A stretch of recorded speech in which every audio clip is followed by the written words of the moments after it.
Para arrancar con los tres temas, en primer lugar, yo quería referirme al recurso de apelación que presentamos en relación con la concesión de un beneficio de libertad condicional al señor Guido Nule.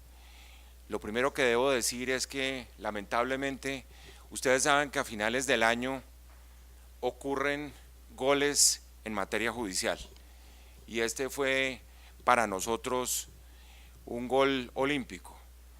Y debo decirlo así porque no solo además es un caso aislado, como ya se ha registrado hoy por los medios de comunicación, podríamos describir esas últimas semanas del año 2018 como la Navidad llena de obsequios en materia de excarcelaciones para algunos de los protagonistas de la corrupción en Colombia. Y eso es lamentable, y eso hay que rechazarlo.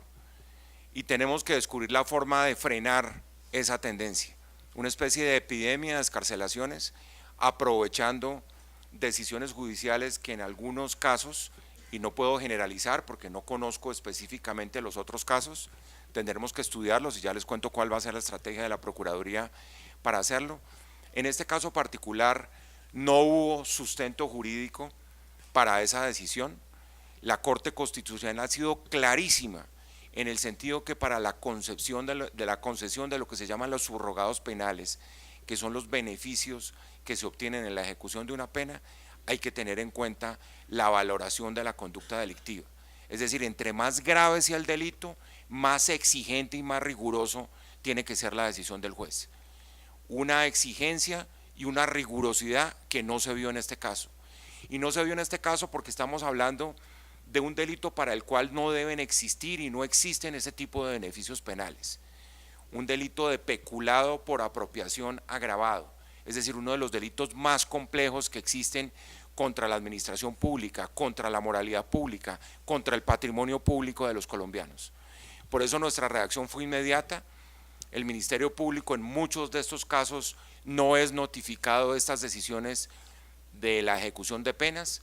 Ustedes saben que dentro del proceso penal una es la situación de la negociación de una pena que se da con la Fiscalía en el marco de un principio de oportunidad, pero otra cosa es la ejecución de la pena en donde concurren una serie de beneficios para quien está condenado. En el caso particular de este caso estamos hablando de una condena que se fue incrementando en la medida en que se subía la instancia, porque arrancó en un juzgado penal, pasó al tribunal y terminó en casación en la Corte Suprema y fueron finalmente más de 20 años que se establecieron como condena en la sentencia definitiva. Y una indemnización que además por la magnitud del daño que se le hizo al patrimonio público, según lo dijo la Contraloría General de la República, sobrepasó los 160.000 millones de pesos. Esto para manifestarles la magnitud del delito que se cometió, y con un delito de este tamaño los beneficios penales no tienen por qué ponerse en marcha como si se tratara de un delito menor. No se puede tratar de la misma forma a una persona que se robó una gallina y a quien se le pueden otorgar beneficios penales a quien defraudó el Fisco Nacional en esa cuantía.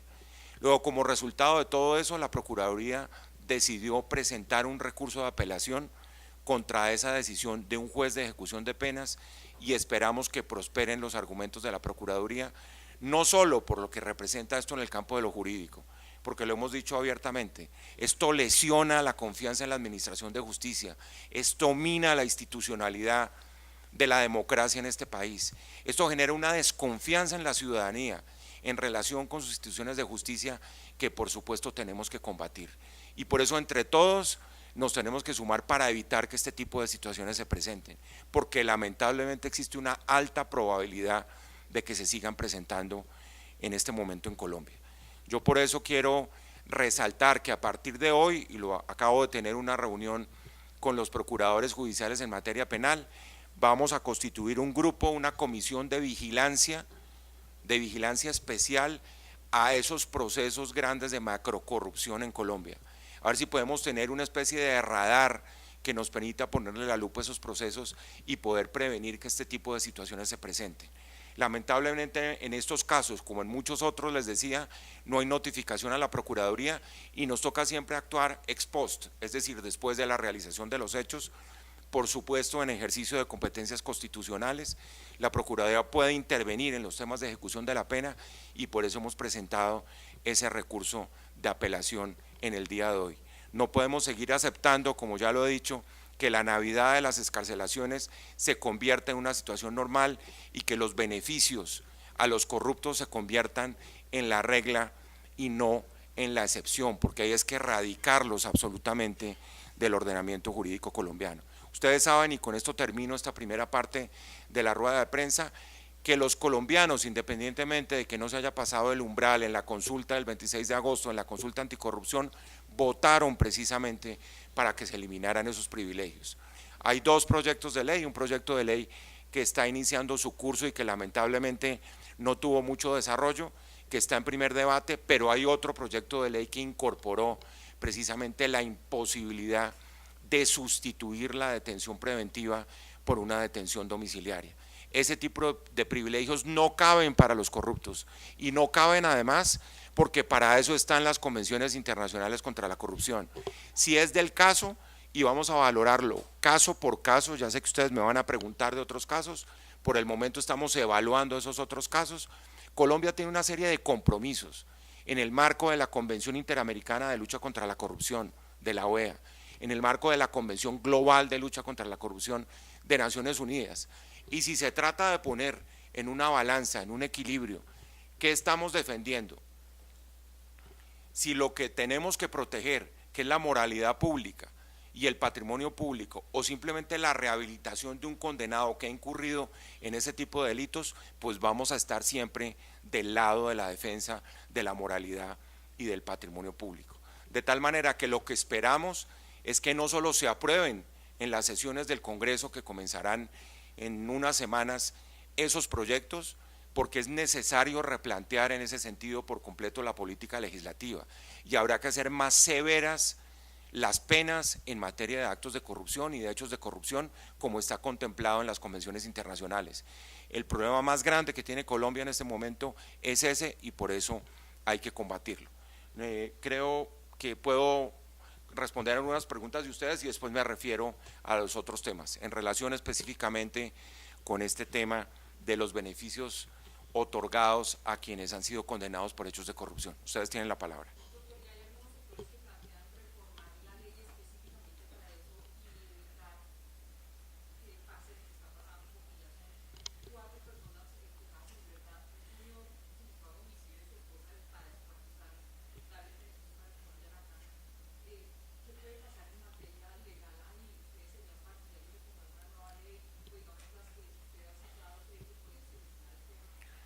Yo creo, Rocío, primero que hay que respetar la expresión de la voluntad popular en la consulta anticorrupción. La gente rechaza rotundamente la posibilidad de otorgarle beneficios de libertad y concesiones a quienes están condenados por hechos de corrupción. Esa es la tendencia en Colombia, esa es la tendencia en las convenciones internacionales. Luego, lo que hay que hacer en primer lugar es lograr que se apruebe en el Congreso esa norma por la que votaron los colombianos el 26 de agosto y que en un proyecto que entiendo que ya va en tercer debate, donde ya hay una especificación de delitos que nunca deben tener ese tipo de beneficios, también lograr la aprobación legislativa de esa materia. Y hacer una gran reflexión sobre el papel del sistema de justicia frente a la corrupción. Es que la justicia tiene que ser implacable frente a la corrupción. Nosotros no podemos basarnos en excepciones, en tratamientos favorables a quienes le han hecho este daño tan grande a la moralidad pública y al patrimonio de los colombianos.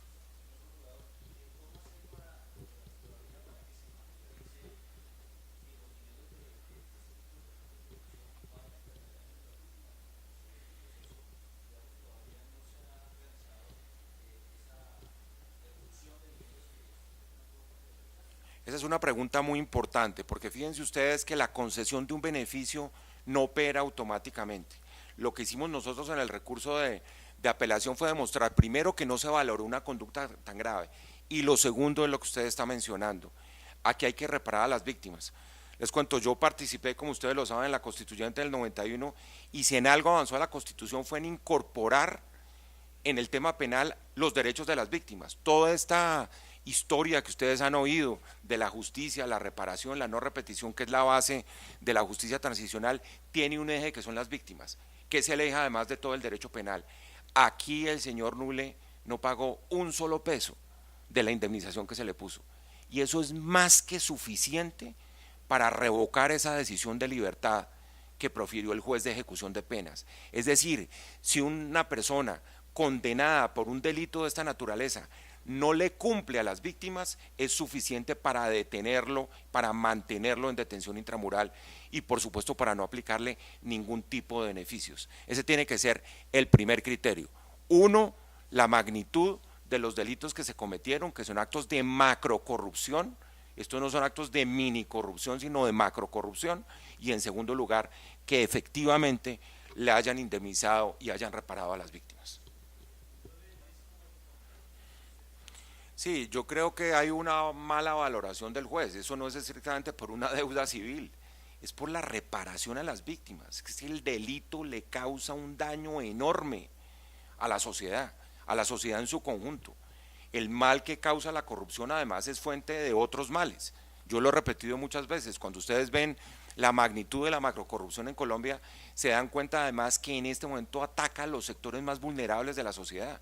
La corrupción en la salud, que se volvió moda también en Colombia, y la corrupción del PAE, atacan necesariamente derechos fundamentales de la comunidad y de la sociedad. Entonces no es una simple deuda civil, no es que le debe 3 pesos a una persona, es que tiene una deuda con la comunidad por la magnitud del delito que se cometió. Entonces son las dos cosas, la magnitud del hecho de corrupción y por otro lado lo que tiene que reparar en materia de indemnización a las víctimas. Nosotros tenemos que avanzar muchísimo más y en esto las dos preguntas de ustedes son muy importantes, porque por ejemplo hay sistemas penales que tienen mucho más desarrollado la persecución de los bienes de los corruptos. Nosotros ahí nos hemos quedado atrás y luego abiertamente.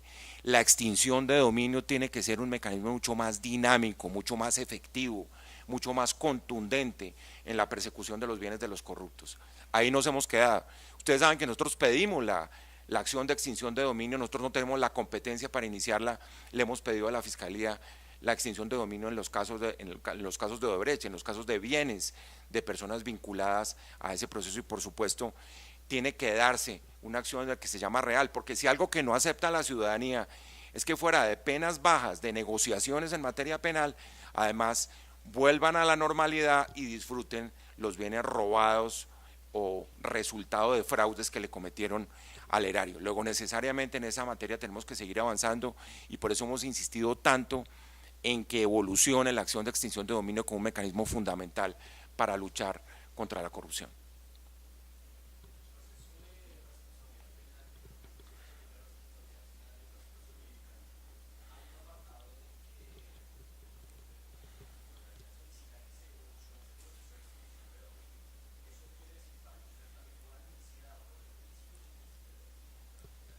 Sí, no necesariamente, lo que estamos pidiendo es que nosotros tengamos una participación, el Ministerio Público participa en los procesos penales y en este caso sería coadyuvar a la impulsión, como se dice procesalmente, es decir, que la Procuraduría puede ayudar a impulsar la acción de extinción de dominio. No le estamos bajo ninguna circunstancia quitándole esa competencia a la Fiscalía General de la Nación.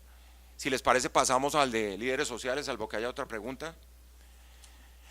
¿Cuál es nuestra preocupación? Ustedes saben que desde el año pasado expedimos una directiva que fue hecha a muchas manos con los líderes sociales. Las acciones de la Procuraduría no han sido ni acciones unilaterales ni bogotanizadas y pensando únicamente en la represión o digamos dejando de lado lo preventivo que nos parece que hay que enfatizar en este momento.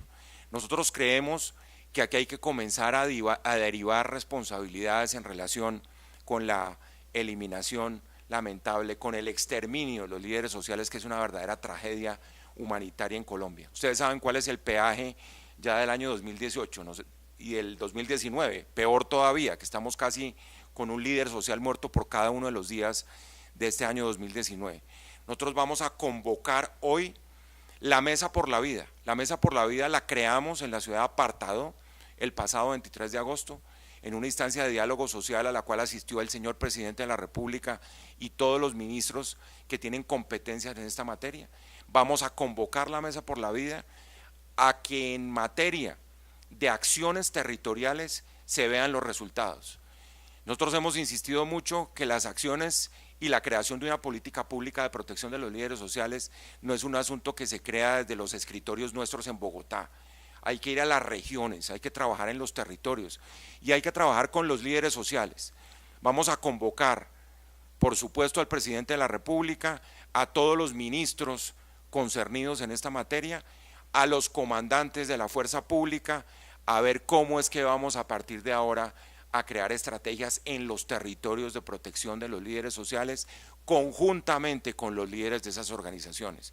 Ese fue el compromiso de la Mesa por la Vida, que se suscribió con el alto gobierno en la ciudad de Apartadó el pasado 23 de agosto, a escasos días de la posesión del presidente Duque, y creemos que es un compromiso no solo con el futuro de este país, sino con el futuro del liderazgo social que está siendo cercenado por las balas asesinas de sectores que precisamente están solo empezando a esclarecerse en términos de quiénes son los autores materiales e intelectuales de esos crímenes.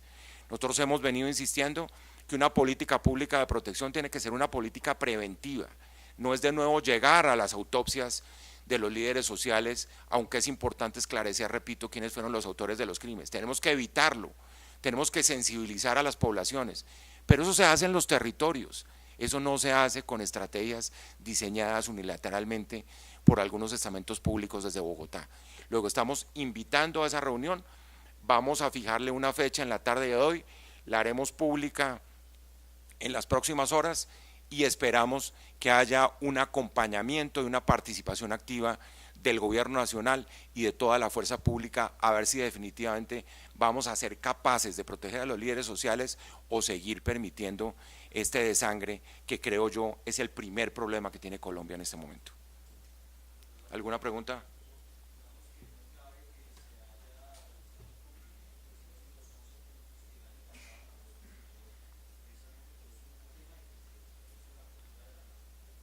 Así es, yo creo que de eso es de lo que se trata. Los pactos se vuelven vacíos cuando no se cumplen y lo que queremos ver es exactamente cómo se está dando el cumplimiento de ese pacto por la vida que se dio en la Mesa por la Vida de Apartado. Y para eso vamos a estar, repito, en los territorios. La convocatoria va a ser, vamos a definir exactamente cuál es el sitio, en los territorios y con los líderes sociales definiendo qué es lo que ha pasado en los últimos meses y cuál va a ser la aplicación concreta en esos territorios de una política verdadera de protección de los líderes sociales.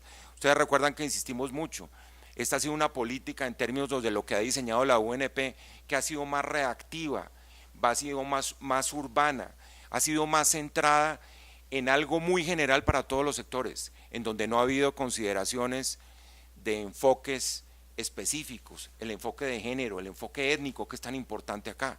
Ustedes han visto como buena parte de los líderes sociales asesinados han tenido que ver con el tema de la defensa de los derechos territoriales. Este tema de las tierras ha sido el vector fundamental de los asesinatos de los líderes sociales. Luego, ¿qué vamos a hacer para protegerlos? No se protege en la misma forma a un líder sindical en una ciudad que una persona que está defendiendo los derechos territoriales en las regiones o en los territorios de Colombia. Luego, eso es fundamental, tener ese enfoque diferencial en la protección de los líderes. Si se van a invertir tantos nuevos recursos en la Unidad Nacional de Protección, esto tiene que canalizarse a través de estrategias diferentes y no del enfoque tradicional que ha tenido la Unidad Nacional de Protección, que creo que es un enfoque superado por los hechos y por la muerte de los líderes sociales.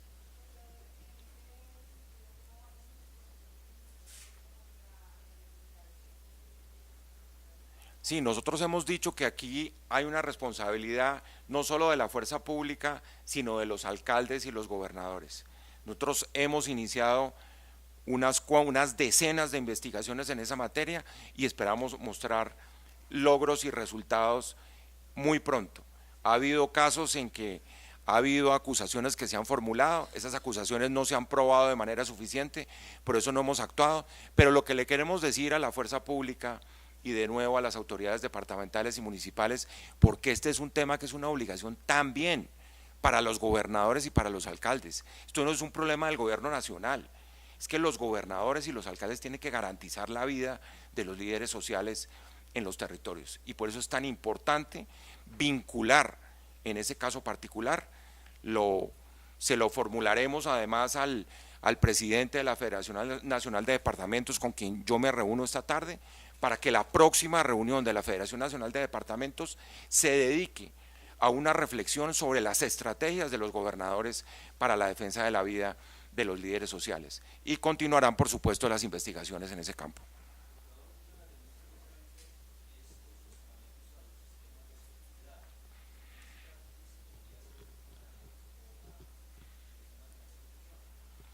Yo creo que hay que diseñar esas estrategias de seguridad conjuntamente con los líderes. Nuestra directiva, que ha sido, creo yo, un elemento de política pública el más importante porque ha sido aceptada por las organizaciones sociales, tuvo ese origen. Ellos son los que saben cuáles son las amenazas en cada uno de los territorios. Ustedes saben que las amenazas son distintas en Antioquia, en el Cauca, en el Catatumbo. Luego hay que diseñar, digamos, adaptada a las condiciones de riesgo que viven cada uno de los líderes sociales y no simplemente una aproximación que es transversal a todas las amenazas que se están presentando, con el enfoque diferencial. Unas son las amenazas contra las poblaciones étnicas, los indígenas o los afros, los campesinos, ya lo decía, la restitución de tierras. Entonces, ahí hay que pensar, es una estrategia mucho más concentrada en factores de carácter local que en una estrategia diseñada a nivel nacional que realmente va a seguir generando las dificultades que hoy estamos presenciando. Muy bien. Medimás.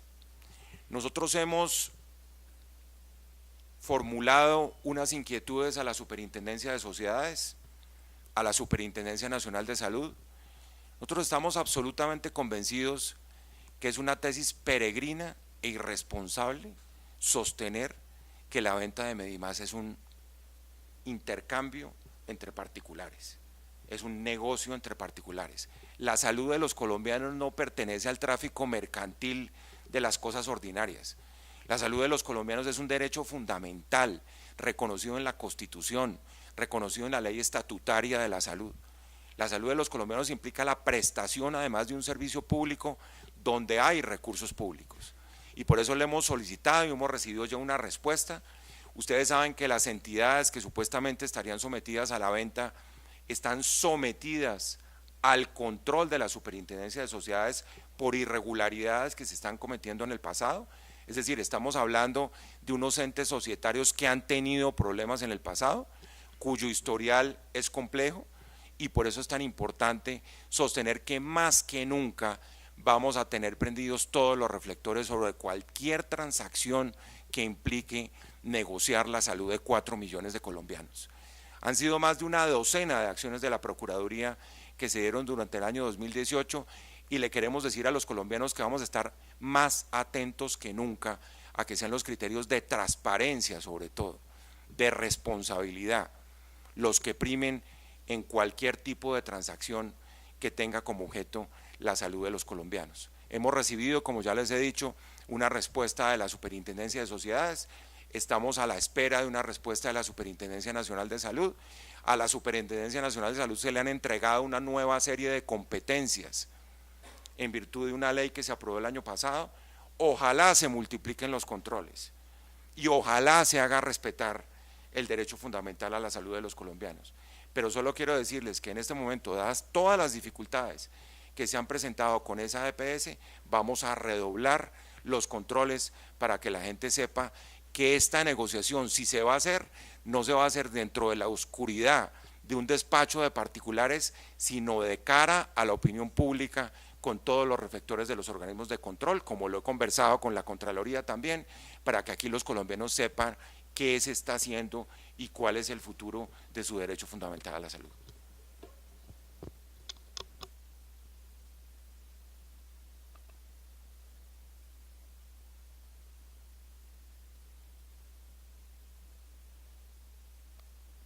Lo que está contenido en la valoración de la Contraloría, y eso es bueno, aquí sí me permito leerlo porque originalmente se hablaba de una apropiación de 51.000 millones de pesos y la última tasación o valoración de esa apropiación ascendió según la Contraloría a 166.000 millones de pesos.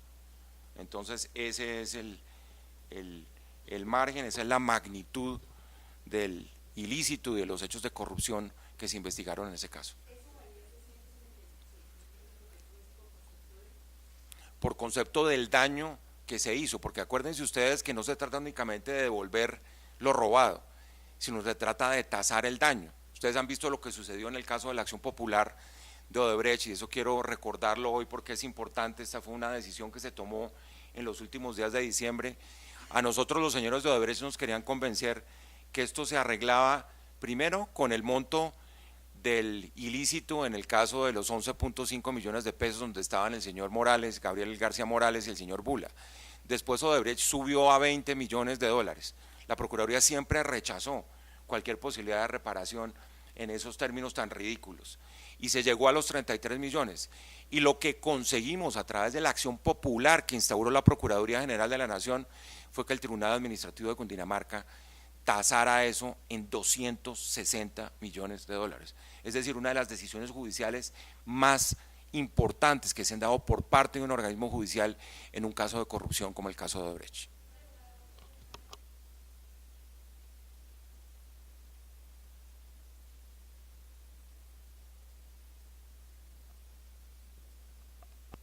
Él me pidió la cita y por supuesto estamos a la expectativa de ofrecerle toda la colaboración. Como ustedes saben, nosotros tenemos 10 líneas de investigación de funcionarios públicos, de particulares, de todos los contratos de los diversos tramos de la Ruta del Sol, de Tunjuelo Canoas.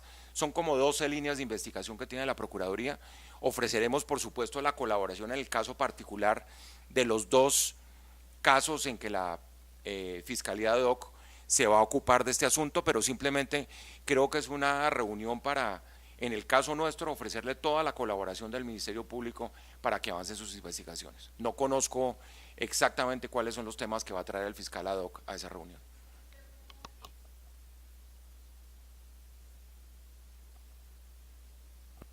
La Superintendencia de Sociedades ha sido bastante solícita en ese campo, reconoció la importancia de ese mecanismo de vigilancia y control y nos ratificó que estará atenta a cualquier tipo de negociación, porque dadas las condiciones de las irregularidades cometidas por esa EPS, pues la venta de esa EPS está sometida a controles adicionales, lo que supone una vez más la falacia de venir a contarnos esa historia de que se trata de un negocio entre particulares.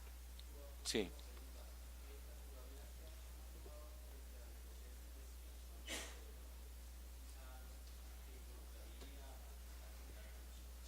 Sí, ustedes saben que la Procuraduría es una instancia de carácter disciplinario, no es una instancia de carácter penal, por lo cual nosotros solo participamos como Ministerio Público en las investigaciones de carácter penal, somos parte dentro de esas investigaciones.